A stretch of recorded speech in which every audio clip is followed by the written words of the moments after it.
Hello, guys, and welcome to Book Talk 1 on Tuck Everlasting. If you are not familiar with this book, the book is about basically there's this spring, right?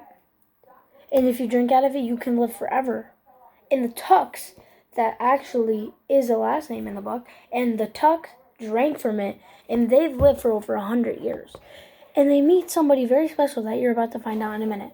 So, it's by Natalie Babbitt. I don't know what the permit bound means, so tell me in the comments if you know. But, so I'm gonna read the introduction to you guys, chapter 1, because I could, hold on. I could read you guys, I'll read you guys the, prologue and chapter 1. The first week of August hangs at the very top of summer, the top of the lifelong year. Like the highest seat of a Ferris wheel when it pauses in its turning, the weeks that come before are only a climb from balmy spring, and those that follow a drop to the chill of autumn. But the first week of August is motionless and hot. It is curiously silent too, with the blank white dawns. No, it's with blank white dawns and glittering noons and sunsets smeared with too much color. Often at night there is lightning, but it quivers all alone. There is no thunder, no relieving rain. These are strange and breathless days, the dog days, when people are led to do things that they are sure to be sorry for after. One day at that time, not so very long ago, three things happened, and at first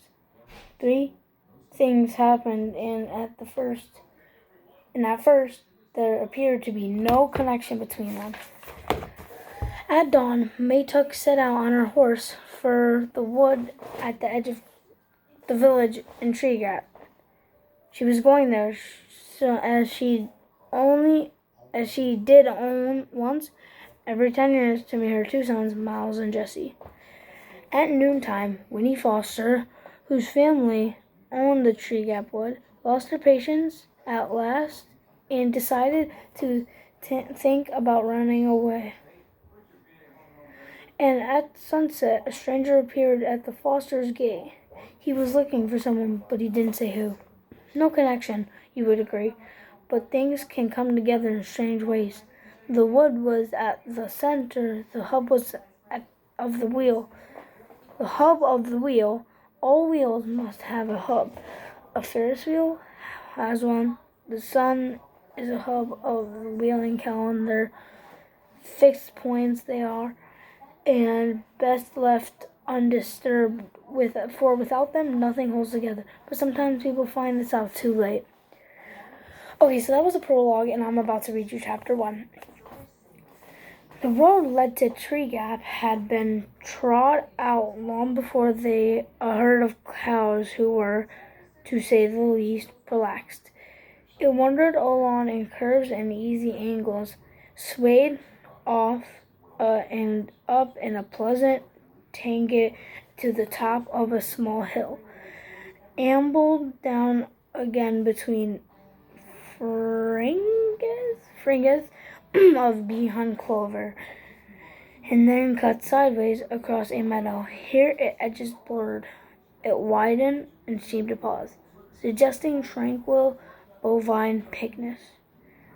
Slow chewing and thoughtful contemplation of the infinite. And then it went on again and came to the last of the wood. But on reaching the shadows of the first trees, it veered very sharply, swung out in a wide arc as if for the first time it had reason to think it was going where it was going, and it passed around. On the other side of the wood, the sense of easiness dissolved. The road no longer belonged to the cows. It became instead, and rather abruptly, the property of people. And all at once the sun was uncomfortably hot, the dust oppressive, and meager grass along its edges somewhat ragged and forlorn.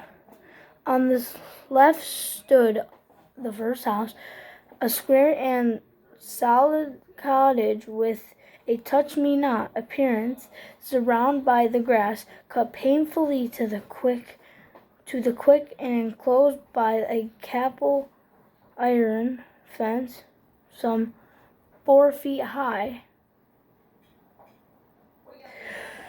which clearly said, "Move on, we don't want you here." So the road went humbly by and made its way past cottages into the village. But the village doesn't matter, except for the jailhouse and the gallows.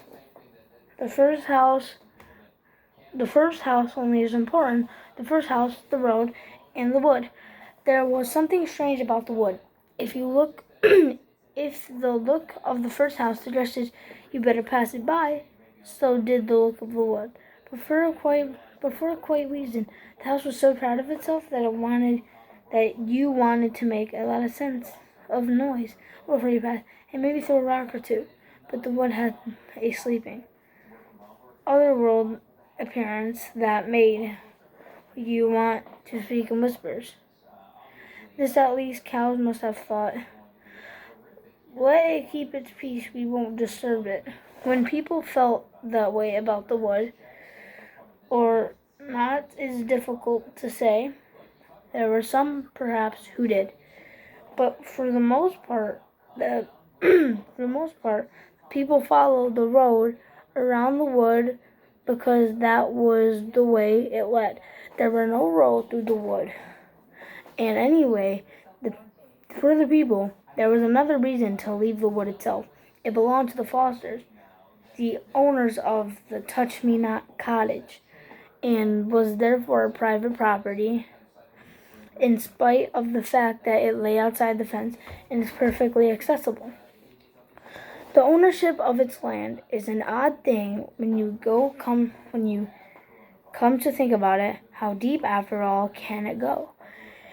If a person owns a piece of land, does he own it all the way down in ever-narrowing dimensions till it meets all the other pieces at the center of the earth?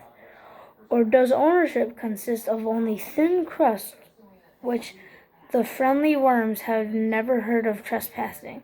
In any case, the wood, being on top, except, of course, for its roots, was owned Bud and Belle by the Fosters in the Touch-Me-Not cottage, and if they never went there, if they never wandered among the trees, well, that was their affair.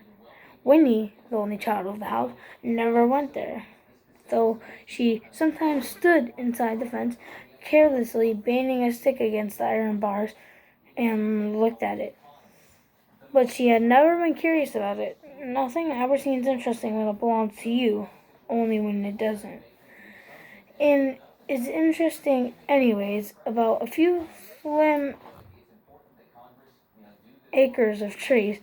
There will be a dimension shot through with the bars of sunlight, a great many squirrels, and birds, a deep damp mattress of leaves on the ground, and all the other things just as familiar, if not so pleasant, things like spiders, thorns, and grubs.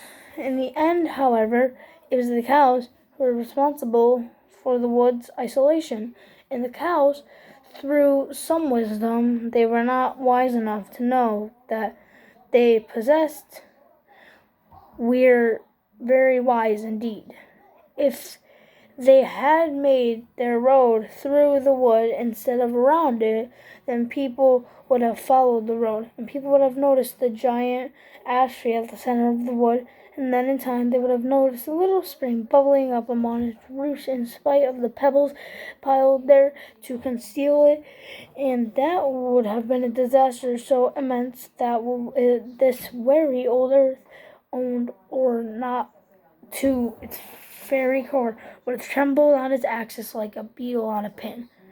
That was chapter 1. Basically what we read is that apparently, like I said in the beginning, there is a spring that if you drink you'll live forever, and if the cows were not wise, because cows usually aren't wise, but if they Apparently they were wise in this situation, but if they weren't as wise as they were in this situation and made it go through the wood, then they would have found the big asteroid in the bubbling water, the spring, and then the population could have grown so huge that the government could not keep track of it. That was Book Talk 1 of The Tuck Everlasting. I hope you enjoyed. If you did, make sure to subscribe to my YouTube channel and like and turn on post notifications if I ever do post again. Goodbye.